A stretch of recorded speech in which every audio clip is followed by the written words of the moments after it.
बिस्मिल्लाहिर्रहमानिर्रहीम अस्सलामु अलैकुम वरहमतुल्लाहि वबरकातुहू। नाजरीन असी इस वेले मौजूद हाँ नवे दरवाजे ते खालद इलैक्ट्रिक वर्कस दुकान है और इत्थे राती वारदात हुई है। 25 लाख रुपए का नुकसान हो गया है। यह दुकान है खालद इलैक्ट्रिक वर्कस। कापर की तार के 100 गोड़ जोड़ा लै गए ने। 25 लाख रुपए का नुकसान होया है। इधर लाइट बाल के जरा विखाया जे और यह तुसी वेख सकते हो।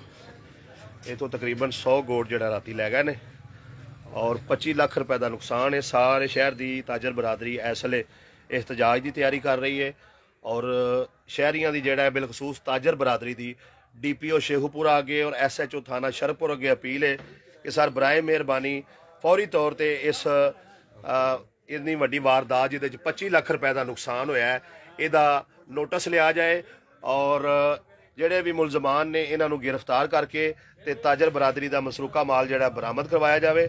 मेरी हर शहरी के अगे शरकपुर के हर शहरी अगे अपील है कि बराए मेहरबानी इस चोरी के उत्ते भरपूर आवाज़ उठाओ। इस वीडियो को सारे ग्रुपों शेयर करो ताकि इस भाई का खालद भाई का जोड़ा नुकसान होया है, शाहद भाई का, खालद भाई का, सलमान भाई का, इन्हों का जोड़ा नुकसान होया है वह अजाला हो सके और इन्हों का जोड़े चोर ने वह फड़े जान ताकि मजीद शहर के अंदर जोड़ा किसी का नुकसान ना हो। 25 लाख रुपए का नुकसान हो गया। 25 लाख रुपए का शरकपुर के अंदर नुकसान होया हुण तक और 100 गोड़ जोड़ा कापर की तार दे लै गए ने और इत्थे वारदात हुई है। शाहद भाई जोड़े ने इन्हों किसी ने फोन करके इतलाह दी है सुबाग जी तुहाडी दुकान के ताले टुटे ने और जिसले दुकान पर आए ने और इन्होंने शटर चुक के वेख्या तो इन्हों का जोड़ा तकरीबन जोड़ा 100 गोट लै गए सन। 25 लाख रुपए का नुकसान होया है और इन्होंने 15 ते कॉल भी की है और वो बंदे आए ने वेख के चले गए ने और उन्होंने कोई जोड़ा तफसीली गल नहीं की है।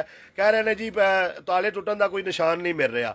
तो हुण शहर की ताजर बरादरी इकट्ठी होकर जोड़ा थाने जा रही है। साडी DPO शेखुपुरा अगे और SHO थाना शरपुर अगे अपील है कि इस चोरी का फौरी तौर पर इस वारदात का जी राती 25 लाख रुपए जिहदे नुकसान है ये नोटिस लिया जाए और जोड़े मुलजमान ने उन्होंने गिरफ्तार करके निशाने इबरत बनाया जाए। अगर शहर की ताजर बरादरी सुकून नहीं है, ये बाजार के दुकानदार सुकून नहीं है तो आम बंदा जोड़ा वो मजदूर किवें जोड़ा रोजी कमा सकता है। जारी गल है बाजार चलेगा तो सारे का रोजगार चलेगा।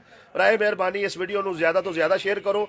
ऐसा ना हो कि अगली वारदात जी है तुहाडे नाल हो जाए और शाहद भाई की खालद भाई की आवाज़ बनो ताकि जोड़ा तुसी भी महफूज रह सको और इन्हों का भी जोड़ा मसरूका माल है वो बरामद हो सके।